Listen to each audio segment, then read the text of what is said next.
Welcome student. आज हम लोग डेस्कटॉप मदरबोर्ड का ऑनलाइन सेशन का प्रैक्टिकल क्लास में आ गए हैं। तो आज हम लोग एक नया सेक्शन फिर से देखेंगे। जो थ्योरी हमने पहले देखे थे उसके बाद आज हम लोग रैम सेक्शन को देखेंगे कि ये जो रैम सेक्शन होता है ये कहाँ पे रहता है, उसका आइडेंटिफाई का प्रोसेस क्या होता है और उसका जो चेकिंग प्रोसेस है वो कैसे होगा। तो सबसे पहले ये जो हमारा मदरबोर्ड होता है, इस मदरबोर्ड में रैम सेक्शन कहाँ पे मिलेगा, उसका रिलेटेड सर्किट कहाँ पे होगा। तो नाम से ही पता चल रहा है कि ये जो रैम सेक्शन है ये कहाँ पे रहेगा। अब इसका नाम है रैम सेक्शन, मतलब इसका जो सर्किट होगा वो रैम स्लॉट के आसपास ही होगा। तो ये हमारा मदरबोर्ड का रैम स्लॉट है, तो इसका जो सर्किट होगा वो इसी स्लॉट के आसपास ही रहेगा। और हम लोगों को पता है कि ये जो रैम सेक्शन होता है ये रैम स्लॉट को पावर देने के लिए इस्तेमाल होता है।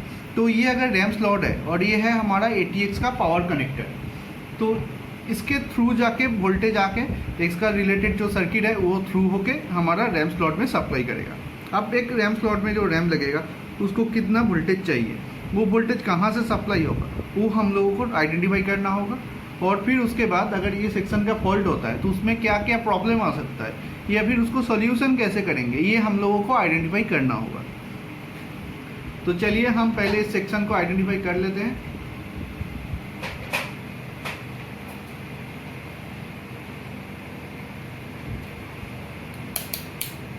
तो हम पहले ये जो मल्टीमीटर होता है उसको बजर मोड में रखेंगे। तो ये मैंने मीटर को यहाँ पे बजर मोड में डाल दिया है। फिर उसके बाद हम लोगों को सबसे पहले जानना है कि ये जो रैम सेक्शन है इसमें पावर कहाँ से आएगा, कितना वोल्टेज में ये ऑपरेट होता है। तो हम लोग को पहले तो थ्योरी में देखे ही है कि जो रैम सेक्शन होता है उसका जो ऑपरेटिंग वोल्टेज होता है वो रहेगा रैम के ऊपर डिपेंड करके। जैसे कि हमारा जो मदरबोर्ड है उसमें अगर DDR2 रैम लगता है तो उसमें 1.8 वोल्टेज लगता है, DDR3 होने से 1.5 वोल्ट, DDR4 होगा तो 1.2 वोल्ट। तो ऐसे करके हम लोगों को उसका वोल्टेज पहले से पता है। तो अभी हम जो सेक्शन देखेंगे, ये जो सेक्शन है इसके अंदर जो स्लॉट लगा हुआ है इसमें कितना वोल्टेज का रैम लगेगा, उसके ऊपर डिपेंड करके हम बोल सकते हैं कि इसमें कौन सा रैम लगेगा। जैसे कि ये जो रैम स्लॉट है इसमें आपको यहाँ पे दिख जाएगा कि यहाँ पे उसका वोल्टेज लिखा हुआ है। तो आपको शायद यहाँ पे दिख रहा है कि यहाँ पे लिखा हुआ है रैम स्लॉट के एकदम बीच में जो नॉच पॉइंट होता है वहाँ पे 1.5 वोल्ट लिखा हुआ है। तो अगर यहाँ पे 1.5 वोल्ट लिखा हुआ है मतलब ये है DDR3 रैम, क्योंकि 1.8 होता है DDR2 का, 1.5 होता है DDR3 का और 1.2 होता है DDR4 रैम का। तो ये 1.5 वोल्ट का है मतलब DDR3 रैम का। तो ये जो DDR3 रैम है इसको ऑपरेट करने के लिए हमको 5 वोल्ट या फिर 3.3 वोल्ट का इनपुट आता है। मैक्सिमम मोड में वो 5 वोल्ट आता है। तो ये जो हमारा ATX का पावर कनेक्टर है, ATX 24 पिन बोला जाता है इसको, तो उसमें से पावर आके ये सेक्शन थ्रू होके फिर रैम स्लॉट में आएगा। तो ये ATX और ये रैम स्लॉट, इसका बीच में देखिए यहाँ पे आपको कुछ कंपोनेंट दिख रहा है। तो ये है हमारा रैम सेक्शन का सर्किट। तो सबसे पहले हम लोग क्या देखेंगे कि इसका इनपुट कहाँ से आ रहा है। तो ATX में जो कनेक्टर लगता है SMPS का, उसके थ्रू जाके हमको यहाँ पे 5 वोल्ट या 3.3 वोल्ट लगेगा। अब ये जो ATX होता है इसका आपको यहाँ पे दिख सकता है कि यहाँ पे एक मार्किंग दिया हुआ है। तो ये जो यहाँ पे मार्किंग है ये इसका 1 नंबर पिन को मार्क करता है। तो यहाँ से इसका 1 नंबर पिन स्टार्ट होता है और बोर्ड के ऊपर भी यहाँ पे आपको दिख रहा है कि एक मोटा वाइट कलर का मार्किंग है। किसी किसी बोर्ड में तो यहाँ पे एरो भी दिया होता है। तो ये है उसका 1 नंबर पिन। तो इस पिन के थ्रू जाके हमको आइडेंटिफाई करना होगा कि 5 वोल्ट या 3.3 वोल्ट का पावर कहाँ से आता है। तो ये जो ATX है इसका 4 नंबर पिन मतलब 1 2 3 4, ये जो 4 नंबर पिन होता है ये रहता है इसका 5 वोल्ट का सप्लाई। तो इसमें से 5 वोल्ट का सप्लाई आके इसमें इनपुट होगा। तो चलिए हम देख लेते हैं कि ये कनेक्शन होता है कि नहीं। तो हम इसका 1 2 3 4 नंबर पिन में एक प्रॉप को फिक्स कर दिए और दूसरा प्रॉप को हमको क्या पता है ना, इसका जो सप्लाई आउट होता है 5 वोल्ट या 3.3 का, वो सबसे पहले जाके एक मॉसफेट का सोर्स में इनपुट होता है जिसको हम लोग बोलते हैं 5 वोल्ट का रेगुलेटर।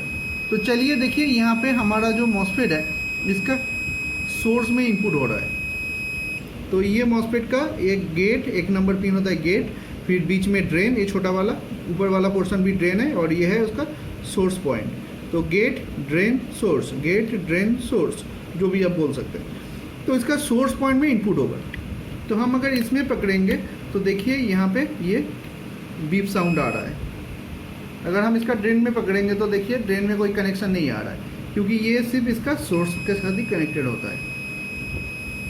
तो यहाँ पे ये कनेक्टिविटी दिखा रहा है, मतलब ये है फर्स्ट इनपुट का मॉसफेट।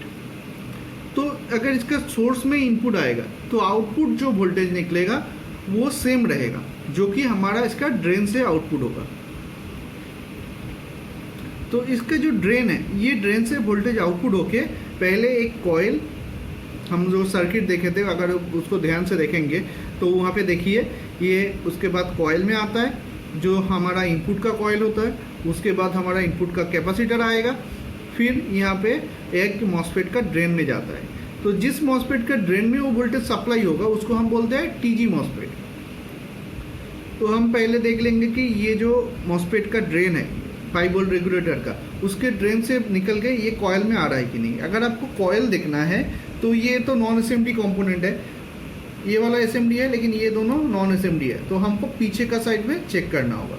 तो हम एक प्रॉप को इसका ड्रेन में ऐसे फिक्स करेंगे, और इसका जो उल्टा साइड है इसको उल्टा करके ये जो कॉइल है इसका एक पॉइंट में रखेंगे। तो देखिए यहाँ पे ये है कॉइल, कॉइल का जस्ट पीछे का पोर्शन में अगर हम टच करेंगे तो ये दोनों साइड में देखिए बीप दे रहा है। तो कॉइल में पहले जाएगा, फिर कॉइल होके ये कैपेसिटर में आएगा। कैपेसिटर का देखिए एक ही पिन में बीप दे रहा है, दूसरा पॉइंट में बीप नहीं दे रहा है। ये जो हमारा राइट साइड का पिन है इसमें बीप आ रहा है, देखिए ये है उसका राइट साइड का पिन। तो इस पिन में बीप आ रहा है क्योंकि ये जो कैपेसिटर है इसका यहाँ पे मार्क किया हुआ है रेड कलर का। तो ये रेड कलर जिधर पे होता है, या फिर ब्लैक कलर से भी मार्किंग क्या रह सकता है, तो मार्किंग जिधर रहेगा वो होगा नेगेटिव साइड। और हम लोग जो कनेक्टिविटी मिला हम लोगों को वो है उसका पॉजिटिव के साथ, क्योंकि हमारा जितना भी वोल्टेज पास होता है वो सब पॉजिटिव वोल्टेज है। तो हम पॉजिटिव लाइन को ही चेक करेंगे। जो नेगेटिव पिन होता है वो ग्राउंड के साथ कनेक्टिविटी देता है। तो यहाँ से वो वोल्टेज आउट होके पहले कॉइल में गया, फिर उसके बाद कैपेसिटर में गया, फिर वो कहाँ जाएगा ना, एक मॉसफेट का ड्रेन पॉइंट पे। तो देखिए यहाँ पे जा रहा है, और उससे पहले यहाँ पे एक छोटा सा एसएमडी टाइप का कैपेसिटर भी दिया हुआ है। इसका भी देखिए एक ही साइड में बीप दे रहा है, दूसरा साइड में नहीं दे रहा है, क्योंकि इसका जो दूसरा साइड है वो ये ग्राउंड के साथ कनेक्टिविटी देगा। ये मदरबोर्ड का जितना ये मेटल पार्ट है जो हमारा बैक पैनल के साथ ज्वाइंट होता है वो सब हमारा नेगेटिव है, यानी ग्राउंड है। तो हम लोग जो देख रहे थे कि इसका ड्रेन थ्रू होके ये वोल्टेज आउट होके कॉइल कैपेसिटर होके एक मॉसफेट का ड्रेन के साथ बीप दे रहा है। तो अगर ये ड्रेन के साथ बीप दे रहा है मतलब ये हो गया हमारा टीजी मॉसफेट, क्योंकि हमको सर्किट जो पता है उसमें ये 5 वोल्ट आके ड्रेन में इनपुट होता है। ये जो मॉसफेट है इस मॉसफेट में कोई भी वोल्टेज ड्रॉप नहीं होगा, क्योंकि ये 5 वोल्ट का रेगुलेटर है। इसका इनपुट भी 5 वोल्ट आता है और उसका आउटपुट भी 5 वोल्ट ही आएगा। लेकिन यहाँ पे जो वोल्टेज इनपुट होता है वो है 5, और इसका जो आउटपुट होगा ये है उसका ड्रेन पॉइंट इनपुट का, और आउटपुट होगा सोर्स से। तो इसका जो सोर्स है उसमें से जो वोल्टेज निकलेगा वो एक मॉसफेट में जाके इनपुट होगा, जिसका ड्रेन पॉइंट में जाता है उसको हम बोलेंगे बीजी मॉसफेट। क्योंकि हमको पता है कि ये जो सेक्शन है ये सेक्शन में हमारा स्विचिंग का सर्किट इस्तेमाल होता है।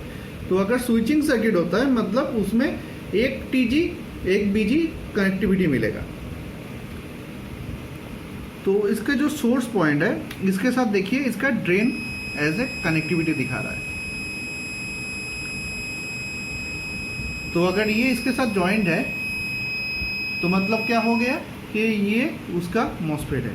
तो ये हो गया हमारा टीजी मॉसफेट, ये हो गया बीजी मॉसफेट। और हम लोगों को क्या पता है कि जो बीजी मॉसफेट होता है उसका जो सोर्स पॉइंट होता है ये उसका गेट, फिर बीच में गेट, बीच में ड्रेन, साइड में सोर्स। तो इसका जो सोर्स पॉइंट होता है वो फिर से आपका ग्राउंड के साथ बीप देगा।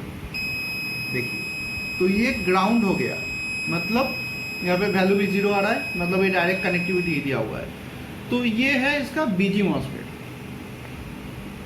तो हमारा जो स्विचिंग पॉइंट होता है वो होता है इसका सोर्स, टीजी का सोर्स और बीजी का ड्रेन, ये दोनों है स्विचिंग पॉइंट। इसी के साथ हमारा आउटपुट कॉइल कैपेसिटर होके ये रैम स्लॉट में आ जाता है। तो अगर हमको कंफर्म होना है कि ये कॉइल और कैपेसिटर इसके साथ कनेक्टेड है कि नहीं, तो हम लोग एक बार पीछे करके फिर से देख लेंगे। तो मैंने इसका ड्रेन में पकड़ के रखा है इसको। फिर देखिए, ये मॉसफेट के कॉइल है, कॉइल का एक साइड में बीप दे रहा है, ये कॉइल का दूसरा पिन है, इसमें भी बीप आ रहा है, और कैपेसिटर का भी एक साइड में बीप दे रहा है, उल्टा साइड में नहीं दे रहा है।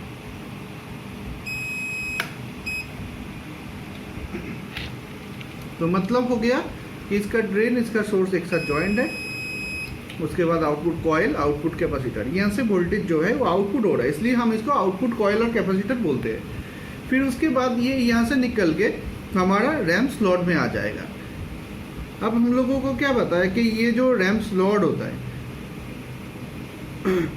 उसमें ये वाला पिन कनेक्टिविटी देता है।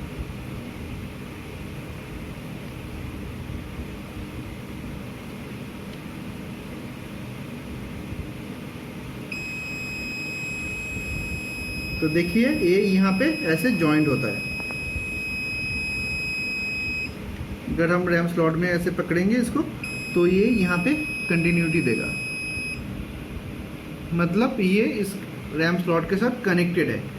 तो ये हो गया हमारा इसका आउटपुट का कनेक्शन यहाँ तक। मतलब अगर हमारा सेक्शन सही होगा तो यहाँ से वोल्टेज पास होके रैम स्लॉट में डायरेक्टली आ जाएगा। अब मैं यहाँ पे ये कनेक्टिविटी दिखा रहा हूँ, लेकिन आपको इसके अंदर देखने का ज़रूरत नहीं पड़ेगा, क्योंकि अगर आपको वोल्टेज मिलता है तो आप यहाँ से ही उसको चेक कर सकते हैं।